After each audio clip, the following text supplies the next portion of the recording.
नमस्कार, स्वागत है आप सभी का बिब्लियोफाइल के इस टेक्निकल प्लेटफॉर्म के ऊपर।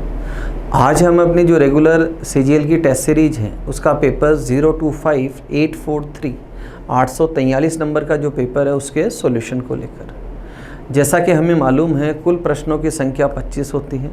तो चलिए चेक करते हैं वन बाय वन प्रश्नों को कैसे करना है, कम समय में कैसे करें, अटेम्प्ट करने का तरीका क्या हो, ये सारी बातें हम डिस्कस करते हैं। तो चलिए शुरू करते हैं पहले सवाल से। पहला सवाल है एनालॉजी ग्रुप डिटर्मिनेशन का सवाल है, और सवाल देखो खुद से क्या कह रहा है कि लेफ़्ट और राइट वाले नंबर छोटे हैं और इन दोनों नंबर से ये मिड वाला नंबर मुझे बनाना है। अब मिड वाला नंबर दोनों नंबर से बनाना है, बड़ा नंबर है तो या तो मल्टीप्लिकेशन से बनेगा या स्क्वायर और क्यूब से बनेगा। तो देखो यहाँ नंबर बड़ा है तो मैं क्या करता हूँ, दोनों नंबर्स का जो क्यूब है उसका क्या करता हूँ, मैं सम करता हूँ। Got it. सेकेंड देखो अगेन, 8 का क्यूब और 5 का क्यूब और दोनों का क्या किया, सम किया, तो नंबर क्या बना 637। तो एक ऐसा ही ऑप्शन मुझे ढूंढना है। फर्स्ट ऑप्शन की बात करूं, 9 का होता है 729 और 8 का होता है 512। सम करूं तो नंबर कितना है यहाँ पर 1241। तो पहला ऑप्शन क्या है मेरा यहाँ पर राइट आंसर है।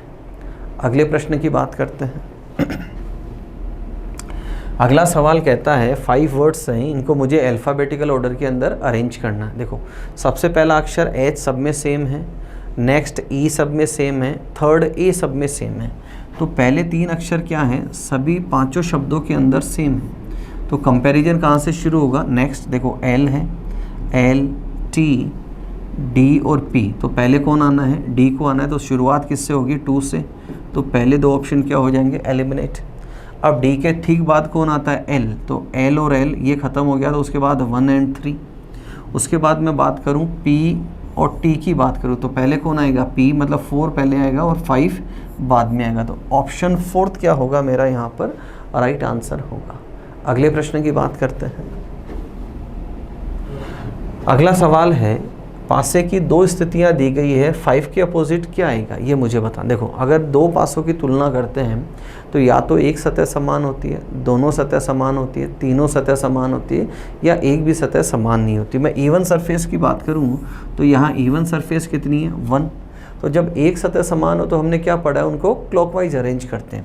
तो यहाँ इसका क्लॉकवाइज रोटेशन देखें तो 1 6 5 और वहाँ 1 3 2। तो 5 के अपोजिट कौन आया, 2। तो फर्स्ट ऑप्शन क्या होगा मेरा यहाँ पर राइट आंसर होगा। अगले प्रश्न की बात करते हैं। अगला सवाल है, ट्राइंगल्स की मुझे काउंटिंग करनी है। Got it. तो देखो अगर मैं इस बॉक्स की बात करूं तो इस बॉक्स में नंबर ऑफ ट्राइंगल्स कितने हैं, 8। उसके बाद 9 10 11 12 4 और हैं। तो टोटल ट्राइंगल्स कितने हो गए, 12 12। तो ऑप्शन डी क्या होगा मेरा यहाँ पर राइट आंसर होगा। अगले प्रश्न की बात करते हैं।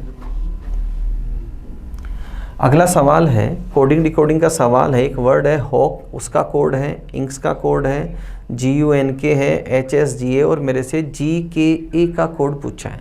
तो देखो जो तीनों लेटर्स हैं इनको इंडिविजुअली क्या करता हूँ, मैं चेक करता हूँ। देखो सबसे पहले अगर मैं बात करूँ GK, तो G और K मुझे यहाँ दिखाई दे रहा है, G एंड K 2 लेटर्स यहाँ हैं मेरे पास। ठीक है, इसका मतलब फाइनल हो गया कि कोड कहाँ होगा, 1 9 3 5 में से ही कोड होना है। अब मैं इसको कंपेयर करता हूँ। देखो K मेरे पास यहाँ है और K मेरे पास यहाँ भी है, और बाकी जो तीनों लेटर्स हैं, एक आप यहाँ देख सकते हैं, K यहाँ पर भी है।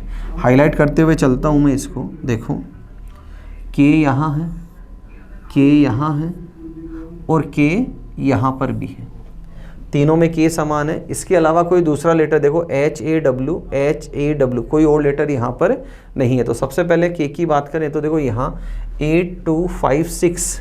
तो 5 यहाँ हर जगह कॉमन है। देखो 5 5 एंड 5 ये फाइनल हो गया। तो K का कितना आया, कोड 5।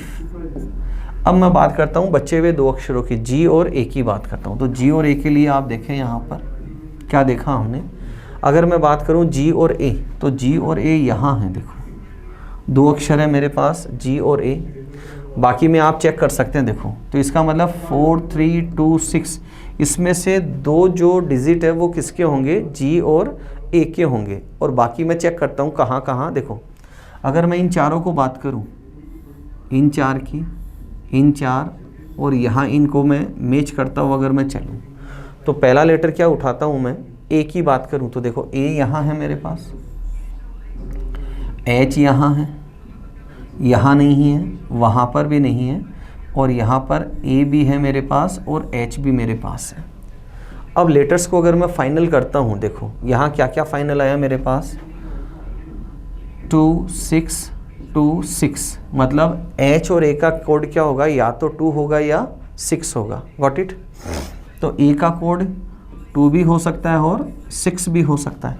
अब 2 किसी भी ऑप्शन के अंदर नहीं है, ऑप्शन के अंदर क्या है, 6, तो 5 6। अब बात करता हूँ मैं किसकी, जो G है उसको सर्च करता हूँ मैं। G को अगर मैं सर्च करूँ तो G देखो यहाँ पर है मेरे पास, और G मेरे पास यहाँ पर भी है, और यहाँ कोड क्या है 1935, और इसमें 3 और 3 यहाँ दोनों जगह कॉमन है, तो G का कोड क्या है मेरा 3।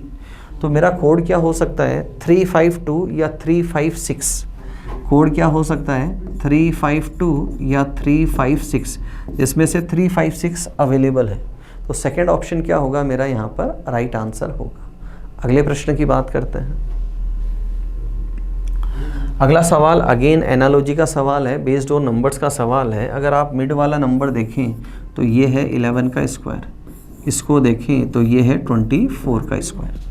अब ये 11 कैसे आया, इन दोनों नंबर्स का डिफरेंस देखो, 17 और 6 का डिफरेंस कितना 11। यहाँ आप देखो 38 माइनस 14, दोनों का डिफरेंस कितना आया 24। अब ऐसा ही मुझे एक ऑप्शन देखना है, अगर इन दोनों का डिफरेंस देखूँ 9 और 9 का स्क्वायर कितना 81, तो ऑप्शन फर्स्ट क्या होगा मेरा यहाँ पर राइट आंसर होगा। अगले प्रश्न की बात करते हैं। नेक्स्ट सवाल सीरीज का सवाल है, एक मिसिंग टर्म है, उसको मुझे क्या करना है, फाइंड आउट करना है। यहाँ देखो आप अगर डिफरेंस की बात करें, डिफरेंस 49 है यहाँ पर, यहाँ अगेन 49 है, यहाँ अगेन 49 है, और अगर आप यहाँ 49 लेते हैं तो यहाँ नंबर क्या आ जाएगा 349। तो ऑप्शन डी क्या होगा मेरा यहाँ पर राइट आंसर होगा। अगले प्रश्न को डिस्कस करते हैं। क्वेश्चन नंबर 8 है, रिफ्लेक्शन का सवाल है। मिरर रिफ्लेक्शन की बात करूँ तो कहाँ से कहाँ जाऊँगा, लेफ़्ट से राइट। इसका मतलब ये जो बड़ी वाली लाइन है, जो नीडल है वो इधर होना है, और छोटा वाला नीडल कहाँ होना है, ऊपर की तरफ होना है। तो देखो फर्स्ट में आप देखो परफेक्ट है, यहाँ पर गिवन है, तो पहला ऑप्शन ही क्या होगा मेरा राइट आंसर होगा। अगले प्रश्न को डिस्कस करते हैं। आगे सवाल देखें। सवाल है अपने पास नंबर पजल का सवाल है। सवाल देखो क्या किया है, 1 को 1 लिखा है, उसके बाद 7 6, यहाँ देखें 4 को 4 लिखा, उसके बाद 8 और 2। तो आगे भी क्या होगा, सबसे पहले मुझे क्या लिखना है 8 और उसके बाद 31, तो आंसर आया 831। तो ऑप्शन डी क्या होगा मेरा यहाँ पर राइट आंसर होगा। अगले प्रश्न को चेक करते हैं। देखें अगला सवाल है मेरे पास, ऑड वन आउट का सवाल है, और देखो इसमें क्या दे रखा है, पक्षी कहाँ रहता है, घोंसले में रहता है। मैं राइट टू लेफ़्ट चल रहा हूँ रिलेशन। देखो किसान कहाँ रहता है, कुटिया में, राजा कहाँ रहता है, महल में, और शेर कहाँ रहता है, गुफा में। 3 में रिलेशन राइट टू लेफ़्ट और 1 में लेफ़्ट टू राइट है, तो फोर्थ को क्या किया हमने यहाँ पर एलिमिनेट कर दिया। अगला प्रश्न देखें। क्वेश्चन नंबर 11 है। देखो 3 वेरिएबल्स हैं, माता, पति और पुरुष। माता और पति नो वन, माता और पुरुष नो वन, पुरुष और पति यहाँ ऑल आर की सभी पति क्या है, पुरुष है। तो ये पति है, ये पुरुष है, और ये माता है। तो ऑप्शन थर्ड क्या होगा मेरा यहाँ पर राइट आंसर होगा। अगले प्रश्न की चर्चा करते हैं। क्वेश्चन नंबर 12 है, नॉन वर्बल सीरीज का सवाल है। सवाल क्या कहता है, देखो यहाँ ये क्लॉकवाइज रोटेट हो रहा है, ये डाउनवर्ड, ये इधर, और यहाँ ये जब आ रहा है तो यहाँ कोई नया वेरिएबल, नया एलिमेंट आ रहा है। अगेन देखें आप, क्लॉकवाइज क्लॉकवाइज क्लॉकवाइज, और ये यहाँ पर नया एलिमेंट यहाँ पर आ रहा है। अगेन यहाँ ये सर्कुलेशन है, तो यहाँ किसको आना है, P को, यहाँ C को, और यहाँ ट्राइंगल को आना है, और यहाँ एक नया वेरिएबल। तो सबसे पहले ये पोजीशन में देखता हूँ, देखो यहाँ चाहिए P C ट्राइंगल और एक यहाँ नया वेरिएबल है, तो ऑप्शन फर्स्ट क्या होगा मेरा, राइट आंसर होगा। अगले प्रश्न को देखते हैं। अगला सवाल मेरे पास है, सिलॉक्स का सवाल है, और दो मेरे पास स्टेटमेंट है। पहला स्टेटमेंट क्या है, देखो कोई P Q नहीं है, कोई P Q नहीं है। नेक्स्ट है सभी Q R है, सभी Q R है। पहला कंक्लूजन है कुछ R Q है, बिल्कुल इसका हेल्पिंग कंक्लूजन है, कुछ R Q है, सही है बिल्कुल। नेक्स्ट दे रखा है कुछ Q P है, और यहाँ दे रखा है कोई P Q नहीं है, तो ये क्या है, डेफिनेट फॉल्स है। आगे है कुछ P R है, ये पॉसिबिलिटी है। यहाँ देखो ये क्या है, पॉसिबिलिटी। सिंगल पॉसिबिलिटी हमेशा गलत होती है, इसके साथ क्या चाहिए, नो वन, वो दे नहीं रखा, तो इसको भी क्या कर देते हैं, गलत। तो सिर्फ कौन सा कंक्लूजन सही है, सिर्फ पहला कंक्लूजन, तो ऑप्शन बी क्या होगा मेरा यहाँ पर राइट आंसर होगा। अगले प्रश्न को चेक करते हैं। क्वेश्चन नंबर 14 है, ऑड वन आउट का सवाल है। देखो यहाँ क्या कर रखा है, कॉमन सेंस का सवाल है। सारे नंबर यहाँ देखो राइट टू लेफ्ट है, 8 1 9 6 2 4 5 7। नेक्स्ट देखो 3 2 1 6 4 5 2 8 1 है, ये देखो यहाँ क्या होगा, 8 1, तो सेकंड वाला क्या हो जाएगा यहाँ पर एलिमिनेट। नेक्स्ट देखो 7 1 5 6 2 3 6 5 4 2 8, ठीक है। तो यहाँ सेकंड ऑप्शन क्या हो रहा है, एलिमिनेट हो रहा है। बाकी तीनों के अंदर क्या है, जो नंबर लेफ़्ट टू राइट है उसको राइट टू लेफ़्ट लिखा गया है। अगला सवाल देखें। नेक्स्ट क्वेश्चन है, ब्लड रिलेशन का सवाल है। क्या कहा, नवनीत ने एक महिला की फ़ोटो की ओर इशारा करते हुए कहा, नवनीत ने एक फ़ोटो की ओर इशारा करते हुए कहा, क्या कहा कि वह कौन, महिला, मेरी बहन, किसकी बहन, नवनीत की, ठीक है। तो ये नवनीत और मेरी बहन की माता की बहन है, वो महिला ये है। अब आगे इसने कहा उस महिला का नवनीत से, तो नवनीत की ये कौन है, मम्मी, और ये मम्मी की कौन है, बहन। तो मम्मी की बहन कौन होती है, मौसी, और जिसे इंग्लिश में क्या कहते हैं, मैटरनल आंट। तो ऑप्शन थर्ड क्या होगा मेरा राइट आंसर होगा। अगले प्रश्न को डिस्कस करते हैं। क्वेश्चन नंबर 16 है, एनालॉजी का सवाल है, बेस्ड ऑन वर्ड्स का सवाल है। जो लॉ ऑफ मोशन, जो गति के नियम है, वो किसने दिए, इसाक न्यूटन ने दिए। और थ्योरी ऑफ रिलेटिविटी जो है वो किसने दी, अल्बर्ट आइंस्टीन ने दी। किसने दी, सापेक्षता का जो सिद्धांत है वो किसके द्वारा दिया गया, आइंस्टीन के द्वारा दिया गया। तो ऑप्शन डी क्या होगा मेरा राइट आंसर। थॉमसन ने प्रोटॉन की खोज की, चैडविक ने न्यूट्रॉन की खोज की थी। रिलेटिविटी की जो थ्योरी है वो किसके द्वारा दी गई, आइंस्टीन के द्वारा। अगले प्रश्न की बात करते हैं। क्वेश्चन नंबर 17 है, एक सीरीज है, नंबर सीरीज। इसमें हमेशा एक ही पैटर्न को फॉलो किया जाता है, या तो फर्स्ट टू फर्स्ट कंपैरिजन या फर्स्ट टू लास्ट कंपैरिजन। देखो अगर मैं फर्स्ट टू फर्स्ट कंपैरिजन करूं, R से Y, Y से F और F से M, गॉट इट। तो R से Y +7 हो रहा है, अगेन यहाँ +7 है, अगेन +7 है, और यहाँ +7 अगर मैं करूँ तो मेरा लेटर क्या आ जाए, T। लेटर क्या आएगा, टी। चारों ऑप्शंस के अंदर है। सेकंड टू सेकंड कंपेयर करूं तो देखो Q से V, फिर A, फिर F। तो यहाँ से यहाँ देखो +5 हो रहा है, अगेन +5, अगेन +5। तो इससे +5 करूं तो लेटर क्या आ जाएगा, K। तो T के बाद सेकंड लेटर क्या आया, K। थर्ड लेटर को अगर मैं कंपेयर करूं तो देखो M से V, V से E, E से N।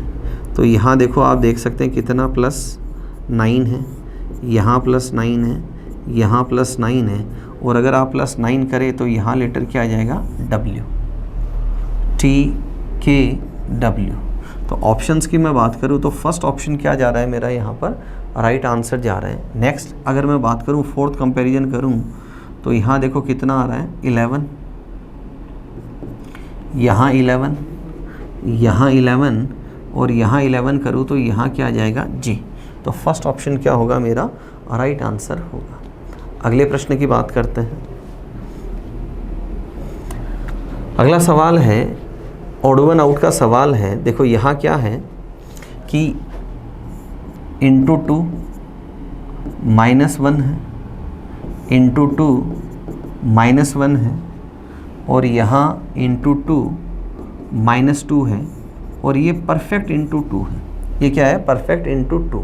तो मोरल ऑफ द स्टोरी क्या है? सिर्फ एक ही ऑप्शन ऐसा है जो क्या है, फर्स्ट जो फिगर है उसका डबल जो सेकंड वाला नंबर है। तो एलिमिनेट क्या करूँगा? डी। अमूमन हम क्या करते हैं, 3 होते हैं और 1 नहीं होता, बट कुछ एक्सेप्शनल केसेज होते हैं। तो इसमें फोर्थ ऑप्शन में एग्जैक्टली इसका डबल है और बाकी 3 ऑप्शंस के अंदर नहीं है। तो किसको एलिमिनेट किया? फोर्थ ऑप्शन को एलिमिनेट किया। नेक्स्ट देखें। अगला सवाल है अगेन ऑड वन आउट का सवाल है। अगर मैं इनकी कंपैरिजन करूं, देखो 4 लेटर्स के जब भी सवाल होते हैं तो सबसे पहला तरीका हमारा लगता है पेयर ऑफ लेटर्स का, उसके बाद हम डिफरेंस की तरफ शिफ्ट करते हैं। तो यहाँ डिफरेंस की बात करूं, देखो यहाँ कितना है, +3 +4 +5 +3 +4 +5, यहाँ +3 +4 +5 +3 +4 और +6। तो डी ऑप्शन क्या होगा यहाँ पर? एलिमिनेट हो जाएगा। बाकी 3 में 3, 4, 5 का डिफरेंस चल रहा है। नेक्स्ट सवाल देखें। अगला सवाल है अगेन बेस्ड ऑन वर्ड्स का सवाल है, एनालॉजी का। जो रेजिस्टेंस है, प्रतिरोध है, उसकी एसआई यूनिट क्या होती है? ओम होती है। तो रिलेशन राइट टू लेफ्ट पढ़ रहे हैं, और जो समय है उसकी एसआई यूनिट क्या होती है? सेकंड होती है। देखो ये लेफ़्ट टू राइट दे रखा है, ये लेफ़्ट टू राइट दे रखा है, और हमारा रिलेशन किधर है? राइट टू लेफ़्ट है। यहाँ भी कहाँ है? राइट टू लेफ़्ट है। तो ऑप्शन थर्ड क्या होगा मेरा यहाँ पर? राइट आंसर हो जाएगा। नेक्स्ट सवाल को बात करते हैं। क्वेश्चन नंबर 21 है again analogy based on letters का सवाल है। अगर आप यहाँ देखो, सिंपल सा है, फर्स्ट टू फर्स्ट कंपैरिजन +4, और यहाँ भी +4, यहाँ +4 करेंगे और यहाँ भी +4 करेंगे, तो क्या आएगा? FS। तो डी ऑप्शन क्या होगा मेरा यहाँ पर? राइट आंसर होगा। अगले प्रश्न की बात करते हैं। सवाल नंबर 22 है और सवाल मैथमेटिकल ऑपरेशंस का है। इसमें वरीयता हम देते हैं डिवीज़न को, उसके बाद मल्टीप्लिकेशन, एडिशन एंड सब्ट्रैक्शन को सॉल्व करते हैं। समीकरण को सही करने के लिए इक्वेशन को क्या करना है? मुझे सही सिद्ध करना है। तो कौन से 2 नंबर उनको मुझे आपस में बदलना होगा। देखो अगर मैं 8 की जगह 6 लिखूँ और 6 की जगह 8 लिखूँ, अब आगे देखो ये नंबर कितना है? 48 प्लस नंबर कितना है? 6 -4, ये कितना आएगा? 54 -4 करूँ तो नंबर कितना आ जाएगा? 50। तो पहला ऑप्शन क्या है? गलत है यहाँ पर। नेक्स्ट आगे देखें। अगर मैं 2 की जगह 6 लिखूँ और 6 की जगह क्या लिखूँ? 2, तो ये वैल्यू कितनी है? 16 + 2 -4, 16 और 2 कितना? 18, -4 कितना होता है? 14। तो ऑप्शन थर्ड क्या है मेरा यहाँ पर? राइट आंसर है। अगले प्रश्न की बात करते हैं। क्वेश्चन नंबर 23 है, एम्बेडेड फिगर का सवाल है और मुझे फाइंड आउट करना है कि ये फिगर कहाँ है। तो देखो ये फिगर यहाँ थर्ड ऑप्शन के अंदर अवेलेबल है। ये कर्व दिखाई दे रहा है, यहाँ ये कर्व दिखाई दे रहा है, और ये टम्बलर जैसा स्ट्रक्चर मेरे पास अवेलेबल है। तो ऑप्शन सी क्या होगा मेरा? राइट आंसर होगा। अगले प्रश्न की तरफ चलते हैं, पेपर का सेकेंड लास्ट सवाल। क्वेश्चन क्या कहता है? कोडिंग डिकोडिंग का सवाल है। एक वर्ड दे रखा है और उसका कोड दे रखा है, सेकंड का कोड मेरे से पूछा है। तरीके क्या क्या लगाते हैं हम? सबसे पहला तरीका हमारा होता है पेयर ऑफ लेटर्स, जिसे हम कहते हैं अपोजिट लेटर्स। तो देखो सी के पेयर में कौन आता है? एक्स नहीं दे रखा, एच का पेयर में एस, वो भी नहीं दे रखा। सेकंड हम तरीका अपनाते हैं फिक्स कोड। फिक्स कोड से क्या मतलब है? क्या ये सारे लेटर ऊपर अवेलेबल है? तो जवाब मिला नहीं है। थर्ड तरीका हम अपनाते हैं कंपैरिजन का। कंपैरिजन में 2 कंडीशन है, फर्स्ट टू फर्स्ट कंपैरिजन और फर्स्ट टू लास्ट। तो देखो अगर मैं सी से एच जाऊं तो +5 है, आप यहाँ +5 है, एच से ए -7 है, ई से जे +5 है, -7 है, +5 है और -7 है। तो तो ऑल्टरनेट एक बार +5 और एक बार -7। तो अगर मैं यहाँ से +5 करूँ तो यहाँ लेटर क्या आना है, m, और यहाँ अगर मैं -7 करूँ तो लेटर क्या आना है, t, mt, दो ऑप्शन के अंदर है। फिर +5 करूँ तो यहाँ क्या आएगा, s, तो mts यहाँ पर भी है और यहाँ पर भी है। फिर मुझे क्या करना है, -7, तो यहाँ क्या आ जाएगा, w, तो w यहाँ नहीं है, w यहाँ पर है। फिर plus minus plus minus plus, तो यहाँ j और माइनस करेंगे तो k, तो ऑप्शन बी क्या है मेरा यहाँ पर राइट आंसर चला जाएगा। अंतिम प्रश्न की चर्चा करते हैं। क्वेश्चन है, एक ओपन डाइस का सवाल है और पूछा है कि क्यू के अपोजिट क्यों कौन हो। तो पेयर देखो हमने पता है, इनका सबका क्या बनता है, पेयर। तो इसके अपोजिट, क्यू के अपोजिट कौन आना है, हैश, तो ऑप्शन बी क्या होगा मेरा यहाँ राइट आंसर होगा। तो ये थे दोस्तों आज के पेपर के 25 क्वेश्चंस को आराम से रीड आउट करें, सॉल्यूशंस को समझें, कुछ अलग हट के मिला हो उसको नोट डाउन करें। अगले वीडियो में फिर मुलाकात करेंगे नए 25 सवालों के साथ। तब तक अपना ध्यान रखें, मुस्कुराते रहें। Thank you.